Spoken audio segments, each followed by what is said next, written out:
Hey everybody, welcome to Always Bored Never Boring. A little while back I ran a series of 5 videos covering my top 50 games of all time. In that series I placed Modern Warhammer Quest at number 6, HeroQuest at number 5 and Advanced Heroquest at number 4. Only one dungeon crawler came higher on the list, and that was Dungeon Quest, which happened to take the number 1 spot. I know that some people find it surprising that Advanced HeroQuest is so high on my list, while classic Warhammer Quest 95 didn't make the cut, and that surprise is probably compounded for anybody who has found and read my review of Advanced HeroQuest from around 10 years ago, in which I say I don't have fun playing it and wouldn't keep it in my collection. Truth is, my history with Advanced HeroQuest is an unusual one, and it's evidence that some games can take a long time, in this case decades, to finally worm their way into your heart. So for this video I thought I would take a look at how my opinions of Advanced HeroQuest have changed, why they have changed, and why I think the game is so special now. Hopefully some people may find that interesting. As many of my viewers will know, I received my copy of the original HeroQuest Christmas morning 1989. Core memory created. I'm not going to go into it here, but that gift changed my understanding of what a board game could be and what kind of games I wanted to play from then on. It was the first step into the wonderful worlds created by Games Workshop, a company that became a shield and sanctuary for the rest of my school life. A company I will always think fondly of, even if these days it barely resembles what it used to be and rarely produces products I'm interested in buying. But anyway, the point is HeroQuest opened a door. Actually, it opened a pit and I happily tumbled in. It wasn't long until I was playing Space Crusade, Talisman and many other titles, and when I heard about Advanced HeroQuest, I could not have been more excited. I first saw it listed for sale in an Argos catalogue. If you're not from the UK, you may not know what Argos is. Or was, I guess. It's all changed these days. Everything changes. Even memories. You clutch onto them, but the harder you hold on, the more they mould and reshape in your hands, until eventually they aren't your memories anymore, they're a sculpture you've made from them. That's how memories become memorials. But back then, in the 90s, Argos was a cave of wonders. It was a large store almost completely devoid of display stock. Instead, there were rows of catalogues, and stacks more you were free to take home to peruse at your leisure. It's almost certain anybody my age remembers circling the things they wanted in the catalogue and leaving it lying around in the living room as a not too subtle hint as Christmas drew nearer. When you went into an Argos, the idea was you found what you wanted in the catalogue, wrote down the catalogue reference on a slip of paper, paid for it at the till, and then waited by a counter next to conveyor belts that would eventually, magically, spit out your order. Those conveyor belts were connected to a storeroom which held everything you could imagine. Video games, razors, hairdryers, jewellery, washing machines, sofas, Walkmans, you name it, it was there. Board games included. So I saw Advanced HeroQuest in the Argos catalogue and I knew I needed to have it, even though all I had seen was the name and a thumbnail-sized picture of the box art. This was HeroQuest, but advanced. I didn't know what that meant, I didn't care what that meant, I had to have this game. So I asked my parents to take me to Argos. We ordered my game, and even now, crashing headfirst into my mid-40s, I can remember the feeling of seeing that beautiful box of gaming goodness emerging from the storeroom, carried by a gentleman who was not exhibiting the level of reverence I felt he should be. I remember the ride home too, holding the box on my lap the whole way, staring at that cover art, so familiar, so like Les Edwards' glorious HeroQuest box art, and yet so different. And I remember the sinking feeling when I finally got home, opened the box, and started to realise what I'd bought. What I expected was something very much like HeroQuest, but with new heroes and new monsters, new quests and new rules to add an extra dimension to the original's classic hack and slash and search gameplay. What I got was something else entirely, because Advanced HeroQuest, with a small q, is really HeroQuest in name only. And none of the things I loved about HeroQuest were there. HeroQuest had created a vibrant world on my tabletop, or more commonly my living room floor. It had a colourful board, varied enemies, and even 3D furniture. The game came to life before your eyes, and you never knew what you were going to face next. By contrast, Advanced HeroQuest had puzzle pieces to create the dungeon, flat tokens for thrones and treasure chests, and ranks of very samey looking rat people for enemies. You didn't even get a miniature for the cool barbarian on the box cover. Of course, Advanced HeroQuest did include rules for the enemies, heroes and furniture from HeroQuest. In fact, my classic HeroQuest set, having been relegated from play by Avalon Hill's new edition, now serves as an expansion for my copy of Advanced HeroQuest. However, that was no consolation to childhood me, because there's no immediate and obvious way to incorporate many of those elements into your games. Advanced HeroQuest didn't come with a nice quest book with lots of pre-generated missions in the narrative campaign. It came with one campaign based around Skaven. If you wanted to use enemies from HeroQuest, you had to come up with your own quests for them and create your own monster tables for generating random encounters. There was no instant plug and play. Everything took extra effort. Even the included Skaven quest made use of enemies that weren't in the box, resulting in the need to buy extra miniatures. Not all that easy for a kid of limited means. And then there were the rules. They really weren't kidding when they called this advanced. One of the great strengths of HeroQuest is the accessibility. Even as a 10-year-old, I understood that game after just a few turns of play. But Advanced HeroQuest has a dense rule set with much more sophisticated elements and more tactical combat. It's not a complicated game as such. Once you are in it, the turns move smoothly and everything just works.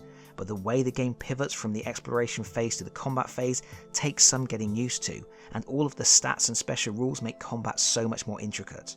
Moving from HeroQuest, it's not so much a learning curve as a sheer rock face. And so, 11-year-old me, after several unsuccessful attempts to play, shelved Advanced HeroQuest. It went in the back of my cupboard, where eventually Advanced Space Crusade would join it. And there it stayed, unplayed and unloved, until that fateful day I was accepted into university. If you've never heard me talk about this before, I will quote directly from my old Advanced HeroQuest review. Years later, I went to university and sold all my games so I could buy beer. Later still, I realised how stupid I was to have sold all my games, and I didn't even have any beer to show for it. But I have lamented this terrible decision many times before, so I will press on and try not to think about how much money it is now costing me to rebuild a collection that I sold for probably not much more than it would now cost me to buy a decent copy of Tyranid Attack. We actually have to fast forward in time now until we get to 2010. At that time, I wasn't yet creating YouTube content, but I was busily building a collection of old and out of production board games and charting my progress on my now largely abandoned but still live blog. I had been thinking a lot about Advanced HeroQuest and how I was really too young for it the first time around. I had to admit I had never really given it a fair crack of the whip. It was a different game to what I had expected, to what I was ready for, and I wanted to pick up a copy to see how I now felt about it as a grown-up. I was sure I was gamer enough to handle all the elements I remembered disapproving of as a child. The copy I found on eBay was missing all of the miniatures and most of the doors were broken. Naturally, but a friend of mine had gifted me a copy of Mighty Warriors, which I suppose I will have to play on the channel one day, even though it's a bit crap. And Mighty Warriors was basically a way to use up leftover Advanced HeroQuest miniatures, which meant I was good to go. I read the rules and, well, let's just say I could admire the game for the experience it created, but it wasn't an experience I enjoyed. This is quite a difficult thing to explain, but it comes down to appreciating a design on an intellectual level, while at the same time being unable to find a way to connect with it emotionally. As a result, it's quite easy to look at my thoughts from back then and assume I disliked the game, but that's not really accurate. I guess at this point I should paraphrase my original Advanced HeroQuest review, which was probably my best effort to express this dichotomy of feelings. Advanced HeroQuest is an example of a game that just wants to beat you up and leave you in a ditch. When your heroes start out, they can hardly handle a single Skaven, and the equipment you have at your disposal is pathetic rusty junk. Your wizard can only cast spells if they have the ingredients to do so, and casting the spell uses those ingredients up. You can't toast Skaven every turn with fireballs, you just haven't got the ingredients to do so, and you sure as heck haven't got the money to buy more. And once your ingredients are gone, your wizard is just a useless bag of human skin you have to lug around in the dark. As for your elf, yeah, your elf has a bow. They also have a limited number of arrows. Use all your arrows and that's it. And don't even think about stocking up on arrows before you start, you haven't got enough money. Ever. If you survive a whole dungeon, you come out the other side as battered half-dead warriors, with maybe just enough cash to restock all the ingredients and weapons you used. And then you can repeat the whole torturous process. Sounds awful, right? Well, actually no. The difficulty is one of the game's biggest selling points. There is no other game that creates the sense of dread that must surely come from delving into dark caves to fight monstrous beasts. When you play Advanced HeroQuest, you are genuinely afraid. You move cautiously, you pick your battles carefully, you pay henchmen to come with you because it's a bit frightening down in that dungeon on your own, and when you find a monster you know things are going to get ugly because there are no easy kills. It all feels very real, the threat is tangible, totally immersing. Games Workshop put a lot of effort into the old world, and most of the background information talks about how tough life is for everyone. The world is brutal, cruel, and full of villains. Advanced Heroquest is really the only board game to accurately portray that background fluff. Only the Warhammer role-playing game does it any better. For the first time, I had a sense that there are no easy choices, and every decision you make could be your last. Just look at the artwork in the rules book, which is uniformly excellent. Most of the pictures capture the agonizing final moments of adventurers who made a bad choice. The game is thematically strong, and really makes you care about your people. You care because you know you are about 3 dice rolls from death the whole time. You care because you are down to your last arrow, but you know the next room could be teeming with monsters. You care because you have the same rusty old sword you had 3 adventures ago, but if you open just one more chest, you might get lucky and find a sword that is a tiny bit better. You care because this is serious business. This is not throwaway fantasy where you can stride through the tunnels like some kind of demigod. This is gritty and real. Unfortunately, this also makes the game a bit of a chore to play. I never enjoyed the game when I was young, and I still don't now. I appreciate the design, I look at the rules and I think they do a really good job of turning a role-playing game into a board game. There are good character creation rules, good ways to progress in skill, and good items to acquire. There's even things to do between missions. You see, if you manage to drag yourself back to town, you get to do all the mundane things that people do when they aren't cleaving the heads off orcs, like paying rent, or securely storing your loot to protect it from thieves. You can even write a will so your friends can access your goods should the worst happen. It all adds up to create a world that feels real. Dangerous, but real. Your actions are important, your decisions matter, and you will develop a character you care about. And that is why it is such a punch in the gut when your beloved character dies in the first room of a dungeon in a fight against Skaven. This game is a triumph in so many ways. It is the only dungeon crawler I have played that adequately gives you that sense of panic, of being trapped under the ground and surrounded by enemies. But the game fails for the reasons it succeeds. It's too real. That's how 2013 me described it. But really, all it means is I thought Advanced Heroquest was spectacular. It created intense situations, it was gritty. Battles were hard won, successes felt earned, and when your heroes made a little money or found something magical, it really felt like a special moment. The game felt arduous because it should feel arduous. So many dungeon crawlers make diving into the dark to fight the most monstrous creatures imaginable seem like a fun career choice, but not Advanced Heroquest. It always reminded you what was at stake, and it was all too possible to die for some loose change. To me, that made the game special. It just didn't necessarily make it fun. I only played the game a few times with the rules as written, and then I started looking at picking up miniatures to represent the other enemies you could face. Only I didn't look for classic original pieces, I started sourcing modern proxies, the plastic Skaven from Citadel's current range at the time, and new heroes from companies like Reaper. Then I purchased laser-cut wooden doors to replace the broken plastic ones, and while those acquisitions did fix up my broken copy and give me extra options for running missions, they felt wrong. They undermined the original aesthetic of the game, which was something I really loved, and while there is no logical reason for it, it made the game play differently. Viewers will know that I like to use original components for vintage games. I think it may have been Advanced Heroquest that made me truly realise that there's no other way for me to do it. But still I persisted, and perhaps looking for a reason why I still couldn't connect with the game, I began to make little house rules and homebrews. I came up with a more advanced AI system for solo play, new skills for heroes. I didn't go all in on a completely new rule set, there are already fantastic unofficial rule sets available online, but I did change and twist and chunk up quite a few aspects of the game. I was like a mad scientist carving up a patient in search of his heart, without ever realising it wasn't the game's heart that was missing. Eventually, I came to realise that what I was playing wasn't Advanced Heroquest anymore. And if it wasn't Advanced Heroquest, why was I even playing it? And so I sold off my copy and moved on with my life. And I played many more games. You know, I think a dungeon crawler is such a difficult type of game to get right. There's such a fine balance they need to walk in their attempts to create an immersive world while keeping the rules accessible, and everybody has their own idea of what the perfect dungeon crawler should be. As I played and researched games, I gradually started to realise what I truly wanted from a dungeon crawler. I wanted a streamlined experience that didn't require constant rules referencing. I wanted a campaign system that wasn't too demanding of my time with bookkeeping and extensive play sessions. I wanted characters that progressed but which still felt human and relatable. I wanted variety in enemies and encounters, but I didn't want a game that was too fiddly with long setup times and too many tokens to sort through. I wanted a game that was challenging but fair. I wanted victories to feel like victories, and I wanted threats to feel dangerous. I wanted a real sense of exploration. I wanted it to be exciting when I found a magic item, and I wanted it to be crushing when a hero died.